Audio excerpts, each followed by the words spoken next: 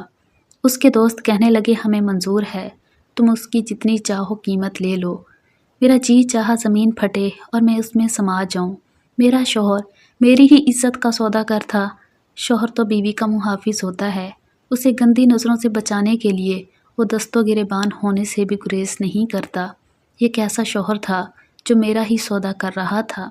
اس سے پہلے کہ وہ لوگ میرے ساتھ کچھ بھی غلط کرتے، پولیس موبائل کا ہارن بنگلے کے باہر بجنے لگا۔ یہ سن کر وہ سب گھبرا گئے۔ میں یہاں آنے سے پہلے پولیس کو ساری انفارمیشن دے چکی تھی۔ جب تک پولیس اندر آئی میں اٹھ کر بیٹھ گئی۔ مجھے یوں بیٹھتا دیکھ کر فواد اور باقی مردوں کی بھی رنگت اڑ گئی۔ میں نے اپنے شوہر کو گرفتار کروا دیا کیونکہ اسے خوبصورت لڑکی چاہیے ہی اسی لیے تھی کہ جسے وہ کیش کر کے پیسے کما سکے۔ فواد جیل میں بند تھا۔ اسی دوران میں نے خلا کا مقدمہ دائر کر دیا۔ مجھے طلاق بھی ہو چکی تھی، لیکن مجھے اپنے ماں باپ سے ایک شکوہ تھا۔ میری شادی اور رشتہ طے کرنے سے پہلے انہوں نے یہ تو دیکھا کہ لڑکا اکیلا ہے، مجھ پر گھر کی ذمہ داریاں نہیں ہوں گی، ساس سسر کے تانے نہیں ہوں گے، لیکن یہ نہیں دیکھا کہ وہ کرتا کیا ہے۔ خدا را اپنی بیٹیوں کو بیانے سے پہلے اچھی طرح تفتیش کر لیا کریں، کہیں کوئی فواد جیسا شخص ان کی زندگی میں شامل نہ ہو جائے۔